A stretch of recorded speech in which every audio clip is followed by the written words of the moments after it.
What's going on, everybody? Welcome to Tai Chi to the People from Justice for Hire. Justice for Hire is a cinematic universe that anyone can join. We're making a show together, producing it as a community. Anyone can join the cast of the community, and we offer training to all members of the community and even people who are not in the community yet. You are welcome to train with us in many different things, including Tai Chi. My name's Jan, and I coach the US Tai Chi push hands team, which is the grappling side of what is considered a very slow meditative art. It's actually very, very explosive when it comes to the application of it. And it's like wrestling, Greco-Roman wrestling, judo, sumo, etc. So every week we do these Tai Chi to the People sessions on Tuesdays, and of course, all are welcome. And we donate any donations, anything we forward to the cause of the week. And this week is Save the Children. You can go to @Justice for Hire, the Instagram, and you'll see Save the Children's campaign right at the top of our page, and you could donate directly there. So I want to start off this new session, since it's just after Comic-Con. I want to start off these new sessions with a really, really precise concept that I think is so important that a lot of people haven't heard of in any martial art. And that's because the language isn't necessarily there. So we're going to give it language right now, which is called a structural lock. And a structural lock, the best way I can describe a structural lock is essentially where 2 points, where you use one arm, and you have 2 points on the arm, and I have my wonderful assistant here who's going to come, my martial arts assistant, Autumn, who's going to come and I'll demonstrate. But essentially, before that happens, a structural lock is you using one arm to lock somebody without grabbing. So there's no tension, no flex in the hand to grab a position. And in Tai Chi, the concept of the grab, even though we do have grabs, we have snatches, in general, it is frowned upon if you grab in Tai Chi. And the fact is that there are most people who would frown upon you from Tai Chi don't know how to grab anyway, in my experience. So, that being said, there's wonderful judo practitioners, Brazilian jiu-jitsu practitioners that know how to grab and hold a gi. And if they get their grips on you, you're probably in trouble. However, in Tai Chi, we have a different way of handling things. And I love playing with very high level competitors of any grappling art, because this particular move, this structural lock, is one of the things that throws people off. That's why I love showing it.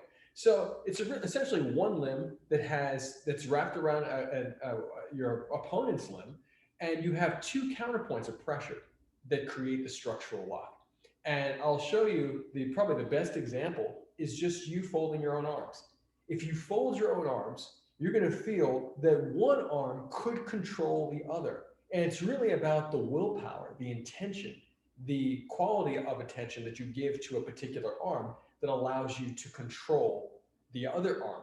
And a structural lock is the same thing when you're playing with an opponent. And Autumn can come in here for a second. So you may have seen this before, and if you watch any of my push hands, competitive push hands matches, you'll see that this is a position I often get, which is right here. And one of the concepts in Tai Chi that make this structural lock powerful is the concept. And this is not just a general Tai Chi concept. I've learned this from Grandmaster William C.C. Chen. This is part of the reverse breathing Tai Chi system. That in my experience, maybe some other folks have come across this information in a different way.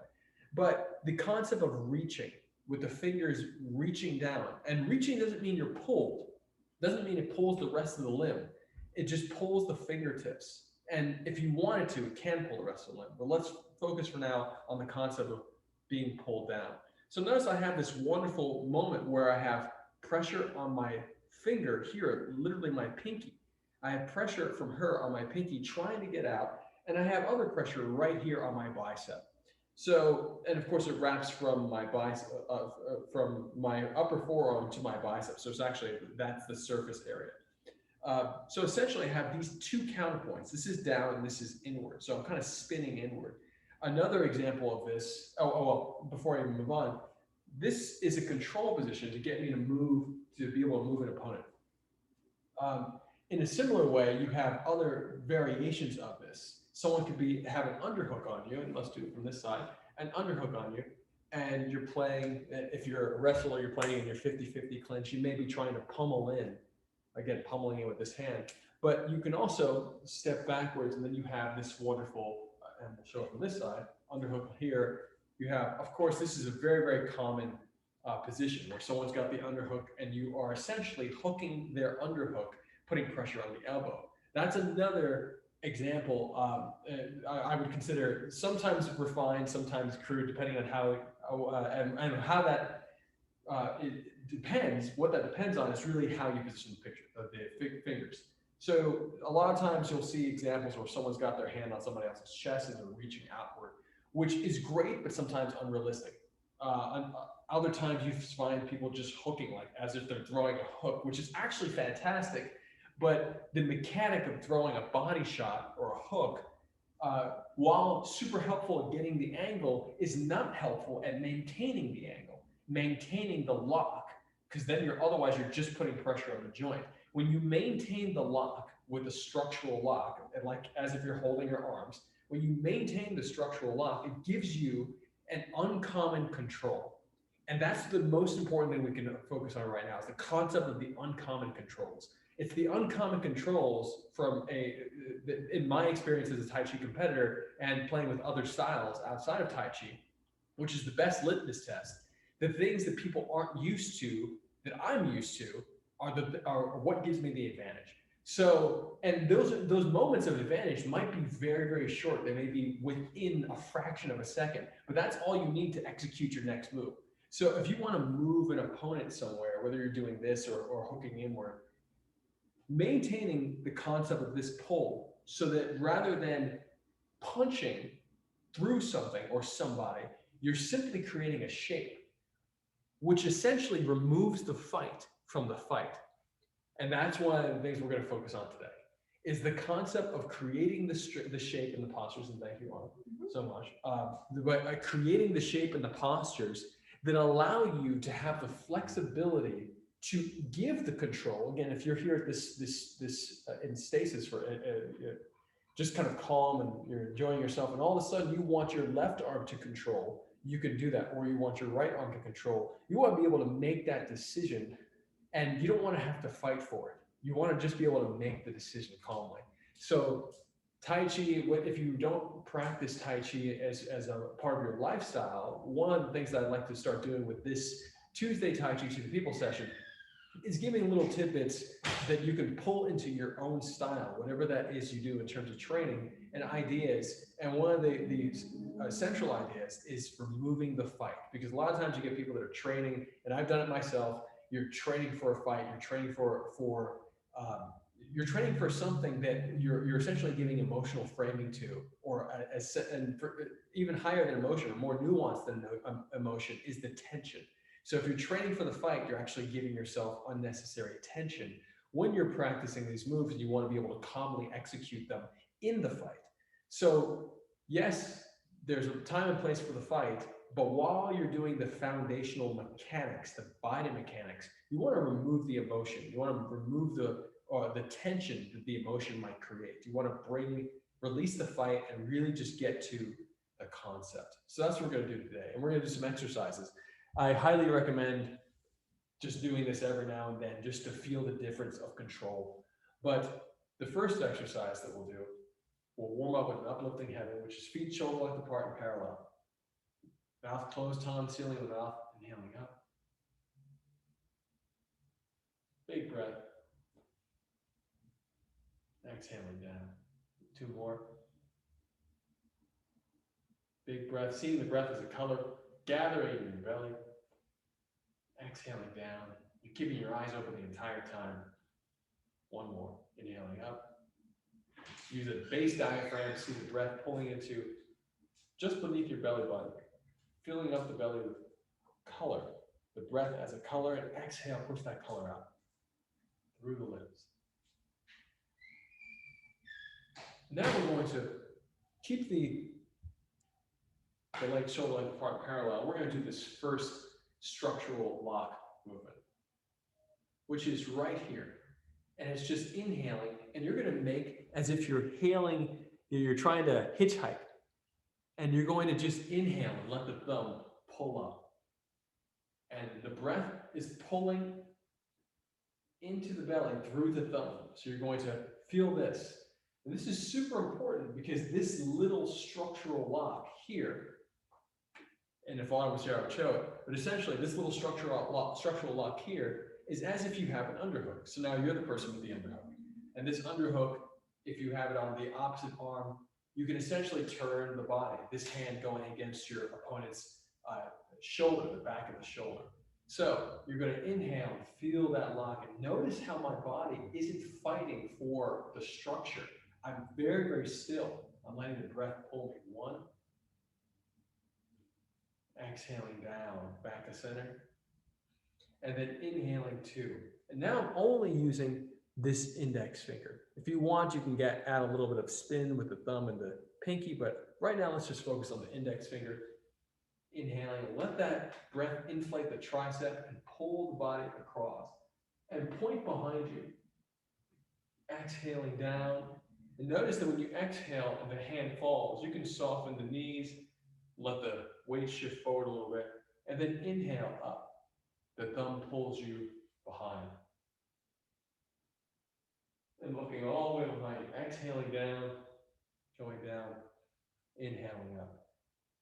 And this little gentle pumping, exhaling down, inhaling up. This little gentle pumping gives you another dimension of power. So you're not just working on the x-axis, you're working on the y-axis going in diagonal. So dropping down, inhaling up. So up and down power and left and right power.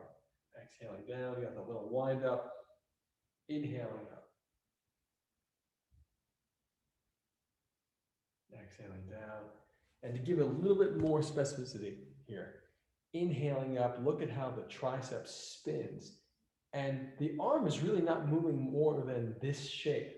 And then the rest is done similar to fencing. The breath, the tip of the blade is being pulled to the destination.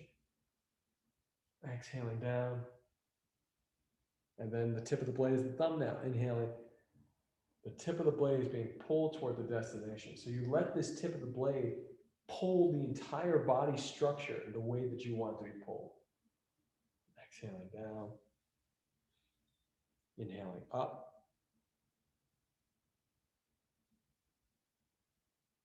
Exhaling down. Inhaling up. We'll do 2 more each side. Exhaling. When you exhale, it's like you're going to sleep. Inhaling, waking up. You want to feel great about the inhalation, about waking up. Exhaling down. Inhaling up. One more time. Inhaling out. Exhaling down.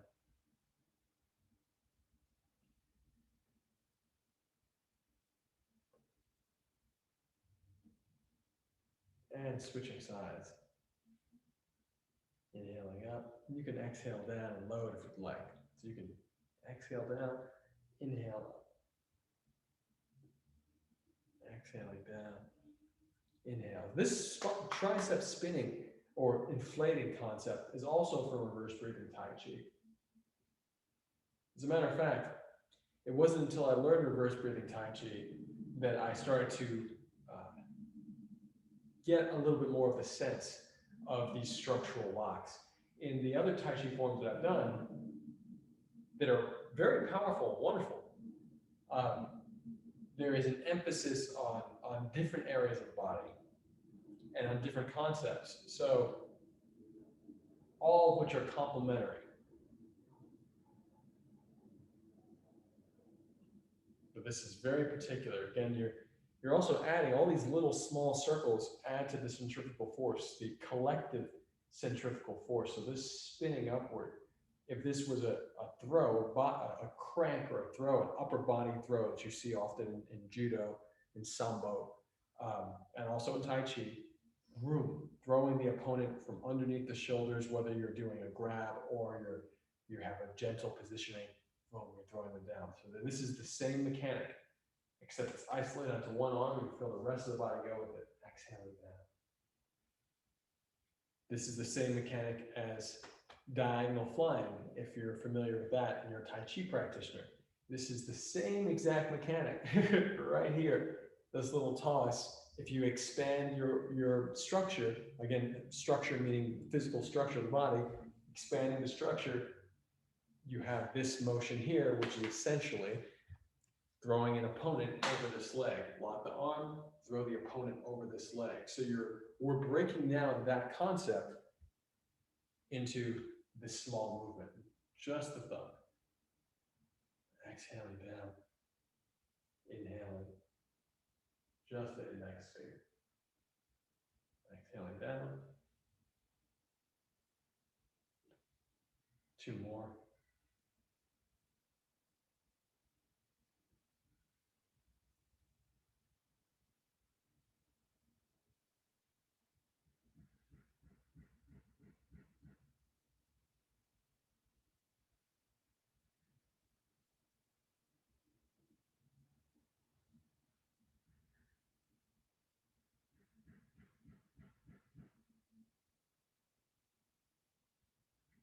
And now let's do something very interesting here. This is called indirect tension. The concept here of indirect tension, which we're going to build upon for the structural lock, very, very similar. This little inhalation and inflation here is the same shape that I did on Autumn a little bit earlier. Create this little shape. The first structural lock I showed was from the outside. So it was from my right arm to her left arm, and I was wrapped around the outside. I've gotten very clean, beautiful, and super uncommon throws from that position on just this arm. Side step back, crank out. It's actually part of a 1-2 combination that is essentially crank up somebody's arm, they try to get out, crank down, and side and retract, not side step, retract your step. So it's essentially a 1 and a 2. And so this little 2 that was the first thing I showed really comes from here, this concept from right here. And it's super important to feel gentle but firm in all of these postures. To get structural locks, you have to have a certain level of gentleness and firmness. And you can feel that when you fold your arms. It's the most common way to describe it. So here, this inhale, inflate the triceps. You can, Mark is here, and Mark and I have been working on some concepts that Grandmaster William Chen has shared of adding the pinky to it. I cannot stand by that yet. I'm working on it because I've only really trained some of his previous teachings. Grandmaster Chen is always evolving his words and his concepts in Tai Chi. So if you see me activating my pinky a little bit more, that's me testing. That's not necessarily me knowing what I'm doing in this exercise. Where I do know what I'm doing in this exercise is the emphasis on these 3 fingers, index, middle, and thumb. So inhaling here through index, middle, and thumb, and protecting, rather than inflating, protecting the pinky fingers and the ring fingers, inflating the tricep. When you do so, there's a slight pump in the legs. So this indirect tension means that you are essentially inflating your triceps, which causes a subtle tension in the shoulders, you might notice. Other Tai Chi styles will consistently talk against this concept of inflating the shoulders or bringing tension in the shoulders. But here you're intentionally doing it. And this intentional stress or flex in the muscle is to essentially get your opponent to flex, to flinch. So you want to engineer a flinch in your opponent, especially when they're locked on your hands. This is especially helpful when you're playing with someone who's got double grips on your wrists, which is, from my experience, a quote unquote un-Tai Chi thing to do. But it's only un-Tai Chi if you could take advantage of it as a Tai Chi practitioner. So now I'm speaking a little bit more to the Tai Chi people, but this is helpful for everybody. So you inflate when someone's got the wrists, it causes tension in their tricep and shoulder, and you know that's going to happen. So the second you see that tension, you go for another move, which can be a pull down. You can pull one arm in and try to break free very, very quickly. One hand going against the thumb of the hand that's gripping you, the other hand going with the intentionally pulling the four fingers holding you. So one arm will pull the four fingers, the other one will go against your opponent's thumb. And so you can go for an arm drag and get out of that double lock, or you can simply break the double lock and go right on top. But there's lots of ideas here. Inhaling, inflating, exhaling down. If you're familiar with the Tai Chi form, or a Tai Chi form, I should say, that has this moment where you come down and then double, this wonderful double cross, which is pretty much in every Tai Chi form I do. This, in the William Chen form, is right before that double cross. So it's essentially here, inflating up. And you can do this, though, in this way as well. And I think it's for the non-Tai Chi practitioners, inhaling, exhale. Inhale, this is the simplified way of doing it. Exhale. Inhale, drawing the color into the belly. Exhaling down. Inhale, inflating. Let the triceps inflate. Exhaling down. And you want the sense of going forward, up, and out, all at once. Notice that the legs fall to the heels, ball of foot, big toe inflate. Going back to my heels, exhaling down, ball of foot, big toe inflate. So the structural lock, the manifestation of it, seeing what you saw in the upper body, it's really 50%. The other half is happening in the lower body, and it's really coordinated with this weight forward, heel, ball of the foot, big toe, inflate. And then you can reset, heel, ball of foot, softening, big toe, like you're going to sleep, inflate and waking up, inhale, exhaling, heel, ball of foot, big toe. And you can think of this little small bounce as if you're bouncing a ball on the floor. We talked about this. The ball goes down, hits the floor, bounces back up. You want that pressure to go down and launch your opponent out. And if it's smaller, if you're not doing a push, you still want to give them that very, very sudden, explosive pressure. And it's explosive because of the angle and the uncommon trajectory of it, rather than lots of fast tension from you. It happens in an instant.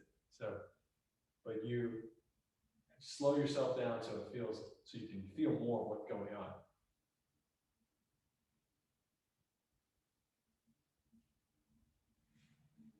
And now we're going to get into holding this. So we inhale, we inflate it, and we can choose one arm or the other. And you're going to inhale, and there's one wonderful form actually. Inhale, and we can pull across. Let's do this. Inhale, pull across one. Just protect the face, which is super important, especially if you're boxing. I often find this is a really wonderful, this, which I showed on Autumn earlier, is really wonderful in boxing when you're especially going body to body. So inhale, and you have that other hand ready to throw a body shot. So you're going to inhale, inflate, and again, you've inflated, and the rest of the work now is being done with these fingers being pulled to the destination. So the arm isn't being pulled, the fingers are being pulled, and the whole body is attached to the fingers. The breath activates it. So load onto the foot, inhale, pull across. You can exhale and open up your back foot, and I'll lower this camera so we can get a little bit more detail on the footwork. I'm going to open up my back foot, meaning that I'm doing this with my back foot. And now, so hardly any weight on it, I load into it, shifting. Now I'm blocking here, and I'm about to inflate here. Inhale, go across. Exhale, open up the back foot. The same one that just turned, protecting my face. Inhale, go across. And when I inhale again, I inflate the tricep and the body is pulled by the fingertips. Exhale, shifting the weight to the other side. Inhale. Switch and exhale. Open up the back leg, shift the weight.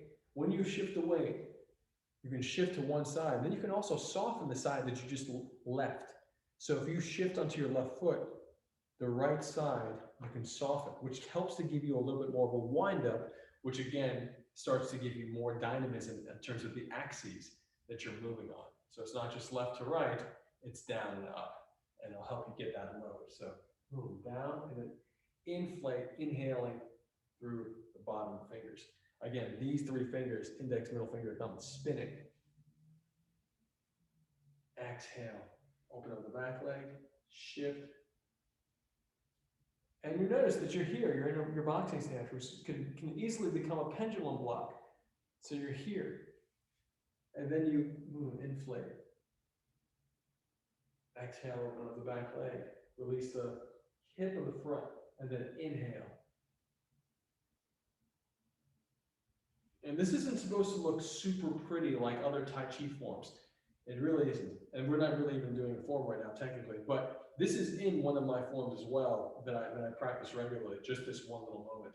And it's supposed to feel very practical. Should be able to visualize the opponent, the blocking, or at least the structure. Again, you don't want to put too much of the fight into it. You just want to be able to visualize the position. And once you can visualize position, you can even let go of that and just focus on how the circulation feels, the breath work, the idea going through the body, how that circulation feels. You want to be in a constant state while you're doing, at least in my experience, I find value in constantly letting go of, again, the unnecessary tension. Even unnecessary ideas cause unnecessary tension. Load, inhale, reach across.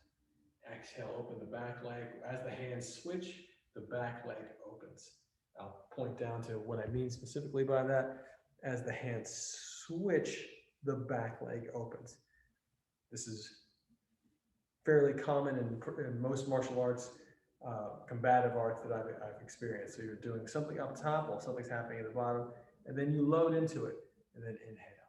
And then the same thing will happen on the other side. The hands switch, and while that happens, the back leg opens, you shift the weight, soften this heel, and go across. Back leg, inhale. Exhale, open up the back leg.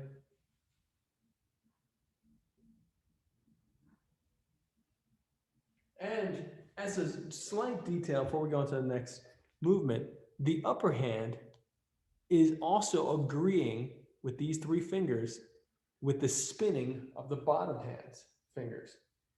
So that's part of completing the shape or completing your structure. That's another reverse breathing Tai Chi concept that applies to all Tai Chi. But right here, I'm inflating here and I'm spinning slightly up here just to make sure I still have enough attention on this hand. It's not just here.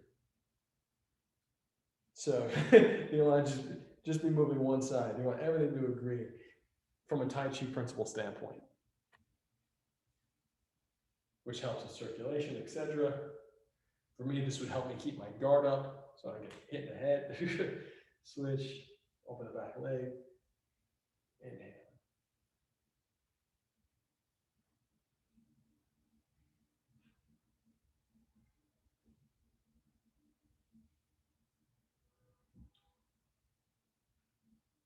Okay. So now we're going to go into the combination side of what we've talked about. This uppercut style underhook defense, because essentially it's a defense from an underhook. Someone gives you the underhook, you hook the underhook, and you want to be able to do it again. Like you'll see, I just saw something on Instagram with a guy doing this, and he has this whole like very, very super kung fu-y, awesome combination and lock out of this. But for us, we're going to make it super practical, super boxing style, 50-50 wrestling clinch style work here. And so you can pick a hand to be forward and a leg to be forward. Whatever hand and leg are forward should be the same. And you're going to inhale, reach across the body. So we feel like we have the underhook, we reach across the body. One. Once you feel that, you're going to step. And rather than stepping back, you're going to step to the side. So your back leg, rather than stepping behind you, is going to step through the other leg. Also sometimes called a cross step, and also sometimes never recommended in martial in many martial disciplines of doing this cross step. But we're only doing this as a means to an end. So we're going to hook on one, and we're going to step. I overemphasize the cross step. You're actually going to open up your back leg and swing it into that position. From the side, one leg forward. Let me fix this up a little bit. From the side, the forward leg reaches up, and this leg is going to, as if it opens, but you're going to open it and step back, or step through to your right side. And then you're going to inhale and flip the hand like you're flipping a switch. And that's the 1-2 combination. I actually have a pretty dynamic demonstration of this on YouTube, and I will make sure to include that link in this description. It's with a teammate in New York, and we're running this drill, and it's a really, really wonderful drill. But the Negong, which is essentially a breathing drill that you can do for it, is this. You're going to inhale, reach up, step that foot, open up the back leg, and then step. So you're going to 1-2 on that back leg. And from this period, you're going to, as if you're pointing a gun down, inhale, inflate the tricep, and then reset. If you would like, you can also, we can essentially make that. Let's do that. I'm going to do it from the side, and we'll actually be able to do it on both sides without having to reset. From the side, inhale, reach up, defending that underhook. Step the foot through. So I'm stepping it behind me and opening the leg. Inhale, reach, and flip. Gun points down, tricep inflates. So you get that flick, like you're turning a lever, which is all timed with an opponent's predicted movements, which are, when I mean predicted, I mean they're very predictable based on the movement, and we'll talk about that in a second. Let's do it again. And now this side, inhale, reach up, step the foot back, and opening up. Inhale, flip. Switch on. Inhale, reaching up, step the foot back and open. Inhale, flip. Exhaling down, inhaling up, exhaling as you step back. Inhale, flip. As a note, the breathing pattern is really up to you as long as the breath motivates the movement. There is a difference between the inhalation and being pulled and the exhalation and pushing something out. There's a subtle but very, very strong difference. So that being said, I am still figuring out my breathing on this particular drill because I normally do this live and with an opponent. So I'm normally like, okay, 1, and then stepping back, inhale 2, and sometimes I might exhale on 2. Inhaling up 1, stepping back, exhaling on 2. Sometimes I do that. But that exhalation, I still inflate the tricep because the body mechanic, the muscle memory is there for me doing so. So even if I'm exhaling or inhaling, I know how to inflate that tricep. So that being said, the way to help get that muscle memory is the inhalation on the flip to feel that inflation sensation in the tricep, which is essentially like a slight activation of the tricep through the shoulder. So let's go for the drill again. And you'll notice that we're going to keep on stepping back and stepping back while we're doing this. Inhaling up 1, step back, exhaling, inhaling 2. Exhale down, inhaling up 1, exhale, step back and load, inhale 2. Exhaling down, inhaling up. Exhale, step back, opening the leg. Inhale 2. Exhaling down 1. And notice when I exhale, I'm actually shifting my guard. So I'm never getting into a position where, or ideally never getting into a position where I'm dropping my hands if I'm practicing for combative, a combative nature. That being said, you can still be fully combat ready here, depending on what you're playing for. But again, if you want to remove the fight, do my best to remove the fight without being unrealistic and impractical. So inhaling up, retract that leg. So you're retracting the leg. Again, remember, if I'm inhaling up here, I'm opening the leg and then retracting it, and then inhaling, inflating. And so notice how that brings me to essentially another front stance. Meaning front stance, meaning one foot is forward, 70% of the weight is on that front foot, and 30% of the weight's on the back foot, which is facing 45 degrees. One is 70% forward, 30% on the 45-degree leg. So I keep on switching to that posture. Inhaling up, retracting, exhaling. Inhaling up, retracting, exhale. Inhaling up, retracting, exhale. Just hyper focus on the footwork. Exhale. And I'll fix this and we'll do this again. From the front for a moment, just so that the concept is clear. You want to be able to have softness in the groin to root or to get a very stable base in your front leg, especially in Tai Chi. It's a huge part of the pushing mechanic. So from here, you want to be able to soften in. But of course, if you're boxing, you may be more like this. So you want to just be able to transition between those two moments and really feel a pump when doing a drill like this, especially if you're not a Tai Chi practitioner, because some of these concepts without time under tension are going to be more challenging to describe or to actually feel in your body. So that being said, I highly recommend to help you get the most benefit from these exercises is to really just feel the crease coming in here in the groin. You might feel some wrapping in the muscle, meaning the muscle twisting around the leg because of this moment. And these moments are the ones that you're going to launch your techniques from. So anytime you feel that exhaling going to sleep, it's going to be that twist, that wrapping in the groin that you're launching a technique from. And you want that technique to launch because of the breath and the idea. That's the catalyst, rather than I'm going to punch it. It's the inhalation and the reach. So let's go. Breath, I'm coiled into the front leg. You feel the coil. Inhale, I uncoil, reaching out.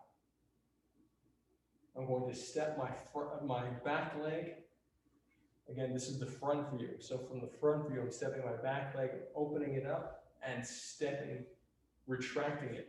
Somewhat behind me, or should I say 45 degrees behind me. That's really the step area. But you can also make it even tighter. You can step pretty much through and spin. And that's a very tight circle. The tighter the circle, the greater the centrifugal force, the bigger the throw, because the second part of this movement is actually a throw based on a structural lock. Super uncommon. When it happens to people, they're super surprised. So it's great. So inhaling up out of that crease, step back, even deeper inhalation, and do that step. Now I'm facing this direction, inhaling up. Inhale, reaching up, retracting my back leg, 45 degrees behind me, shifting the weight and inhaling, and feel that arm flip. And again, it's that inflated tricep and the fingers reaching down. It's the combination of the two that are really getting you to flip the opponent, to have them spin into a place where they can't step. It's not so much that you're picking them up and throwing them on the floor. It's really more so that you're spinning them on an unfamiliar angle into a place that they can't step. So it's super important to make that differentiation, because that's what results in the throw. And it looks like you did something, which is still very, very special, that requires a lot more physical strength than one might think. So now we're going to do it from the side. And again, inhaling up. 1. So I have that boxing stance. I'm going out of the crease. 1, retracting the leg 45 degrees behind me. 2, and then 3, inhale. Now wherever I'm facing, I'm exhaling, going down. I'm switching to guard because one hand is down here, the other hand is up here for the guard. So I'm exhaling, switching to guard. I'm somewhat asleep in this groin, and I inhale, expand out of the groin. 1, 2, I step back, exhaling into the back leg. And then 3, inhale, flip. Exhaling to reset into the front leg and the groin. When I do that, my other hand drops. 1 comes up, 1 comes down. Inhale up. Exhale, step back. It's 2, 3, flip. Inhale. 4, exhale, reset. 1, inhaling up. 2, exhale, step back, 45 degrees back. 3, inhale. And you know, Mark, because you're doing this on the screen, I'm wondering, how does that step, how does that feel for you? And is there any further clarification on that footwork? Because it's really actually a 1-2 footwork in terms of the shifting the weight. Is that how you're experiencing it? Oh, I can't hear you. Am I on mute? The only question I have is, how far back are you stepping behind you across? Because sometimes it doesn't look like you're. Great question. We're going down on the floor. Here we go. Okay, so we have front leg and back leg. So when I retract the leg, again, it really depends on the situation. For the drill, you should do what's comfortable for you. So how far back? First of all, 1, you want to make sure that when you open the leg, the majority of your weight is on the front leg. Whatever leg you're turning, you want the minimal weight on it. So my weight is on the front while I open up the back so that I'm not twisting the kneecap. So that being said, when I open that leg up, which is the first part of that 2 part, I'm positioning my hips, opening my hips up, and then I step. This is the front view. Open it up and then step across. From the side view, open it up, should I say stepping behind. So it's really, actually I'm going to pick this up to give it hopefully an even better perspective. So here we are, 1 and then 2. So it's pretty much 45 degree. And then I'll do the same thing on this one. Open up the back leg. 1, 2, I step pretty much toward my front shoulder. I'm stepping toward my front shoulder to spin. And you can feel the spin on just on the camera, actually. It's a pretty great tool. That's the spin that the opponent's going to feel. So you open up that back leg and then step toward your lead shoulder and then spin it. Opening up the back leg, step toward the lead shoulder and spin it. And that's probably, I mean, pretty much this mechanic that we're talking about right now is one of the mechanics I found pretty much to any type of twisting throw. This is actually a great tool, this camera position. So again, opening up the back leg, stepping toward, notice how I'm somewhat aligned with my front shoulder, and then get that nice little spin. And now that we have Autumn here for a second, again, let's just make this, can you have the underhook again? So we have Autumn here, so we're gonna do the 2-part combination with her standing in place. So someone gets the underhook, you're playing around, they feel safe and they have a dominant position. You hook the underhook. And again, by saying that, even that language can make you think the wrong thing potentially. So however you get here, you might do it with a punch. I recommend inhaling, reaching the fingers up. You may get it this way, you may do this. Whatever works for you, but really get this wonderful position so that you have this great, just taking her away for a second, this great moment. So here we have, this is 1, sorry. This is 1. So notice how she flinched. That's what I'm talking about in terms of predictable. That's the predictable behavior because we're going at the shoulder joint and the elbow at the same time. So it's uncomfortable and a person wants to get out. So how would you want to get out of this? Me? Yeah, how would you want to get out? That's awesome. Well, I didn't expect that. So, but that's a great decision to make. Can you get the underhook again? So now let's actually, I'm going to do this slowly, but let's see how, without her thinking about what she's going to do, what does she actually want to do? What do you want to do to get out of this position? Yes, exactly. That's the predictable behavior. Look at her arm. So the predictable behavior is, even though she thought about pushing my face, which is very, very nice, but live, she probably wouldn't do that because I would do this explosively fast. So when you do this explosively fast, and if you're with a friend, you don't want to do it so fast that you hurt them, but you're going to do it fast enough that they know it's there. So when someone knows it's there, the first thing they're going to do is they're going to try to get their arm out. And notice that flip. This is the key moment. This is the thing that makes the second part, our step back, our retraction, is so wonderful. So from here, I don't even need the second hand, I flip down. So notice that from here to here, now we have the same exact posture that we've been practicing in the drill. So this one is now no longer effective, but 2 is. So on this drop, I'm already setting up, because I know what her behavior is, what the prediction is, I'm setting up the step and the throw, the spin. So the spin is actually really more so of a reposition. And the reposition, if you do it on a sharp enough angle, you're doing it in a place where they can't step, which makes them fall. So that's the whole point. And can you try that on me? So that's the whole point. So I have an underhook on her, and inhale, reach up, 1. Yep, and so that sucks, I don't like it. So I want to get out. And so as I turn to get out, she's gonna block this area by reaching down. Now that's different. There we go, by reaching down. So if you inflate this tricep and open up your back leg and step it toward this shoulder, step it behind you. Yep, and reach that way and spin. So notice how she takes me and moves me out of the way. So it's just a really, really wonderful, let's just do it one more time, underhook, please. So 1, we're inhaling up. So let's, as if she's not here, inhaling up 1. So this is 1, inhaling up 1. So can you get the underhook, please? Yeah, so the underhook really wraps on my shoulder.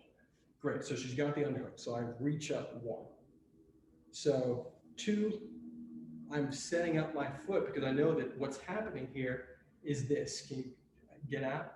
Try to get out. Boom. 2, I'm already set up. And now 3, I spin into it. And again, it's all about the timing and the angle that you step on to help you get the spin and the throw. That being said, let's do it a few more times. Thank you. Yeah.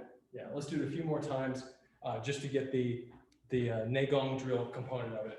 Well, and if you're not familiar with the term Negong, it's like weightlifting for intention. So you just isolate a certain movement with breath work, visualization, do it over and over again till you feel the circulation, till you feel all the smaller circles in the body. And it's really, really wonderful practice that is a component of the Tai Chi system.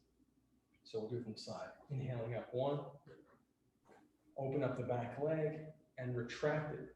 2, 3, inhaling, spinning as you point the gun down, inflate the tricep. You might forget inflating the tricep, but that's the key component. That's 50% or 25% of the execution here is the inflation of the tricep. Remember, that's the counterpoint. If you fold your arms, you still need that counterpoint. So, okay, now exhale, reset, inhaling up, 1, open up the back leg and retract, 2. So remember, open up the back leg is 50% of 2, and then you step back to complete it. And then 3, inhale, spinning, exhale, go to sleep, inhaling up, 1, open up the back leg and retract, 2, and then shift the weight and inflate, 3.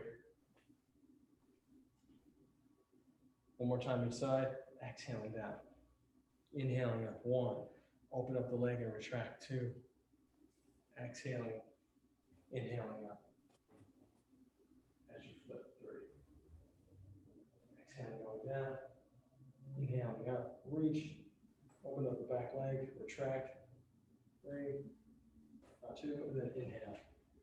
3. Inflate the tricep. Remember, inflate the tricep. I'm actually saying here, it's actually inhale, fingers reach, and inflate the tricep.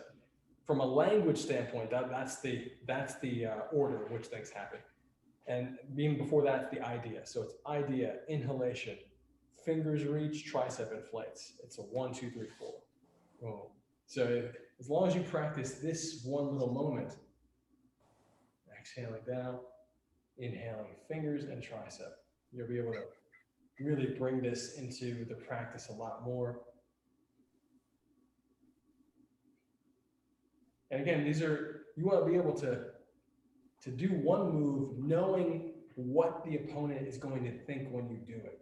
That's really one of the most important aspects of any competitive space I've ever encountered, but it was really beautifully articulated to me through my coach, Josh Waitzkin, when I was on the US Tai Chi push hands team, when he was coaching the team. So just these concepts, you do something knowing what the reaction is going to be, and then take advantage of that reaction to win the goal. So that being said, let's do some closing Neigong exercises. And you know what, given that we did a little bit more martial stuff today, let's keep it a little bit more martial. You're going to inhale, draw the collar into the belly, and feel the body expanding, the belly and the obliques and the lower back as if it's one big belt, expanding like a bell in all directions. Drawing the breath as a collar in there. Exhale, push it down the legs, wash that breath down the legs. Inhale, the belly, the big drum. Exhale, push the collar down the leg. One more. Gathering again. Move it behind, in through the kidneys, the color visualization. Wash it down. Expanding out. Wash it down.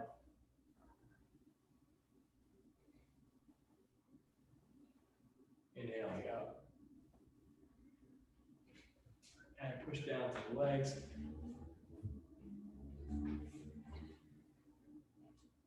Inhaling up. White line into the belly. Exhale, push down the leg. Again on each side, inhaling up. Exhale, wash the white line down the leg. Big breath, white line to the belly. Exhale, wash it down the leg. Inhaling up into the belly. And we're going to exhale, and we're going to flex a little bit and exhale hard when we push out and sit. We're going to maybe pick out my pants for this, into a deep horse stance. Inhale, very soft. Soften the muscles, any unnecessary tension goes. And then all of a sudden you start flexing the back, pulling the elbows back, pushing the chest forward, and preparing for another push. Set the hands up like this if you'd like, or like claws, and flex through the fingertips. Push the collar out. Sit, sits. As low as you can. And then inhaling up. 3 more. Soften, soften, and then chest forward, elbows back.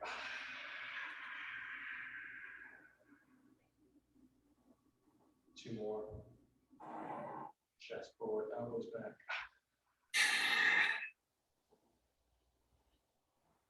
And 1 more.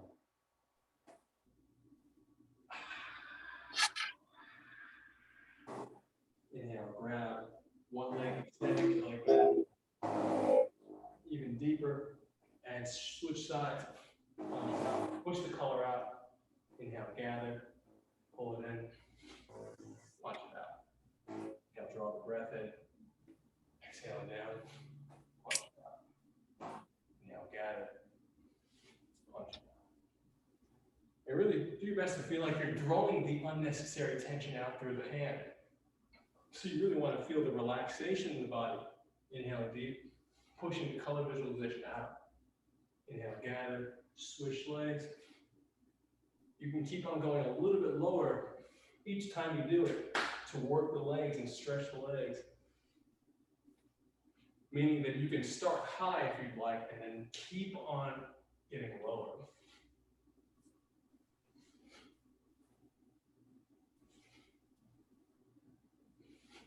Now inhale, draw the color through the belly, open up. And exhale, spiral down, pushing the palm down, the other hand pulling up like a lawnmower. Inhale deep, softly pulling the color through the belly from the fingertips. Exhale, pushing the palm, this time flexing the tricep with a spin, meaning that the fingers spin so that the tricep spins through the shoulders and even the shoulders spin. Inhaling up. Everything spinning. Inhale, color going through the belly. Exhale, pushing the palm. And there's still a tension on the index finger and the pinky and the thumb here to create that spin. So it looks like a flex, but it's really just a very deep dynamic spin all the way through this back arm, all the way up. So feel the stretch in the upper rib cage. Inhaling. Exhale. Inhale, draw through the belly, horse stance. Exhale and spin. One more time each side.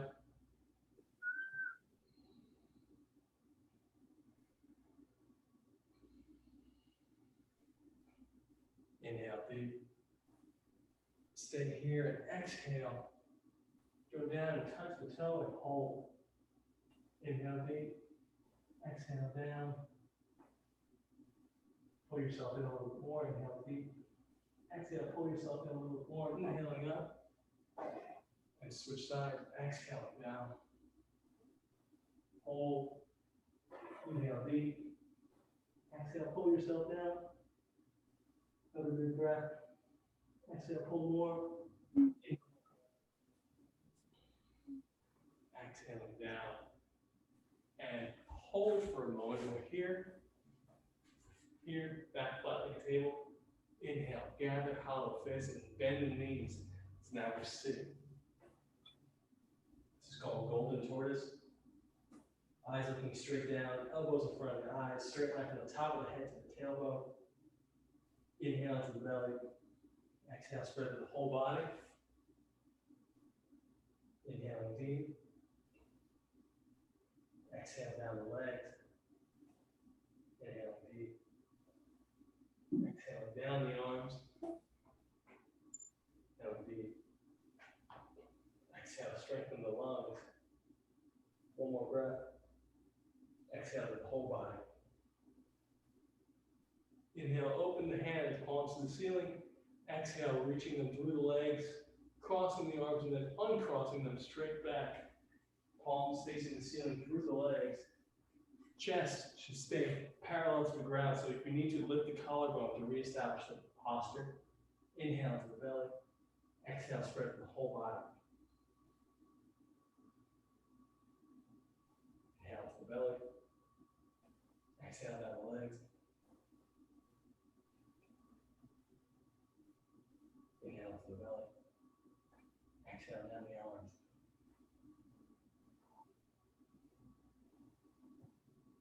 Inhale to the belly. Exhale through the lungs, washing the color in the lungs, strengthening the lungs. One more. And exhale, spread through the whole body. Color spreads out like a radar. Dropping the arms down. Inhaling out. Breath the wrist. Exhale out. Inhale deep. Inhale, shift to one side. Inhale, draw the breath up. Leg. Exhale, kicking the breath out through the toes, softening the muscle around the bone like jello, pushing the color visualization through the breath, and switch. Inhale, draw the breath, the color up the leg like you're reeling in a fishing line into the belly. Exhale, kicking out. Soften the muscle around the bone like jello. Let the blood cascade down. with a visualization of the breath. Feet 2 fists apart, inhaling up. Fingers to the back wall, chest to the ceiling, hips forward, wiggle the toes. Exhale, butt back, fingers forward. Stop the knee. Inhaling up. Fingers back, chest up, hips forward, wiggle the toes. Exhale.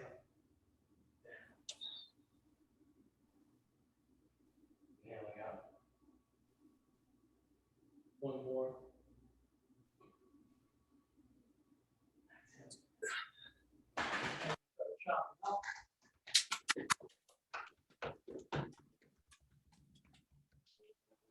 Inside the arm, down the outside, up the inside, outside, over the shoulders, back. Inhaling up slowly, and just the fingertips going up. Exhaling down, just the fingertips. Really soften the body so the weight shifts back to the heels. 2 more breaths.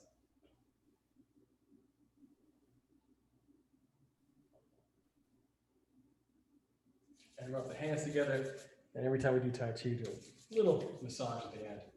And around the chest, pushing the breath through the palms, the color of the palms really warming the chest, tapping around the pectoral muscles,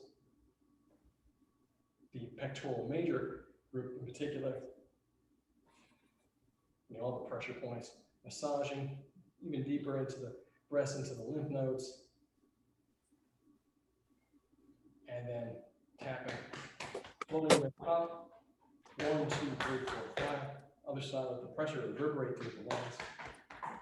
Yeah, strengthen the lungs. On the floating ribs, this little crane fist, pecking on the floating ribs, strengthening.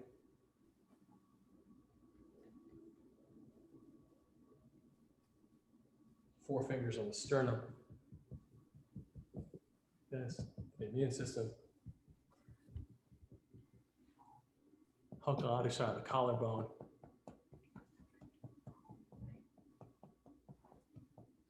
Open the palm up. Looking up, relax everything down through the reproductive organs. And massaging up. Very strong pressure from collarbone to chin. And the counterpoint in the back of the neck. Hook for hormones, massaging, switch.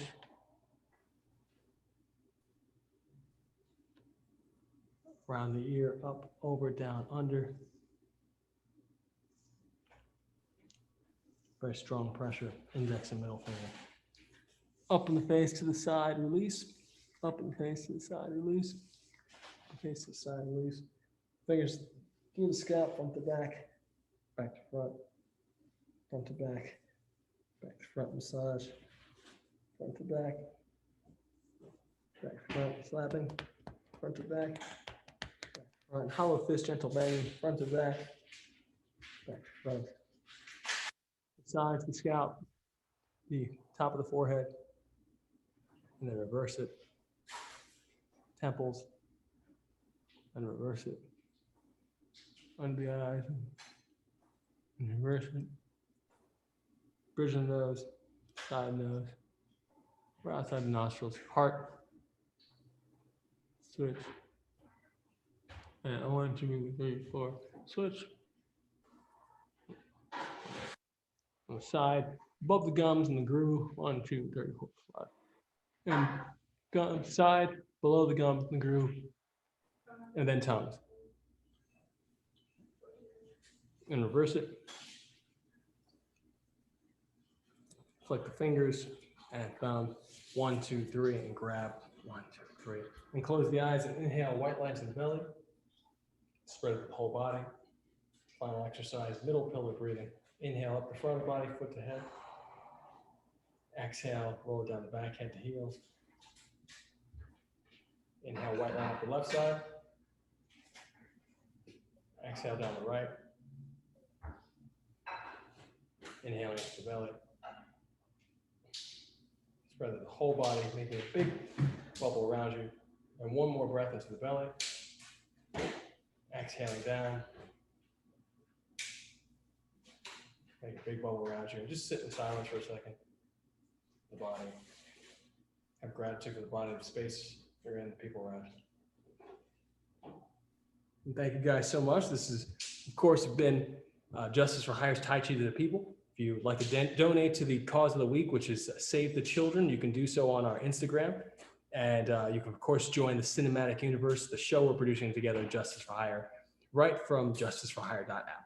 So we love you guys, and we'll see you next week. If you have any questions, feel free to follow me on Coach Jan's Tai Chi on YouTube, and you'll see lots of fun stuff there too. And I'll definitely post that video that I mentioned from before with the combination with my teammates performed live. So love you. See you next week.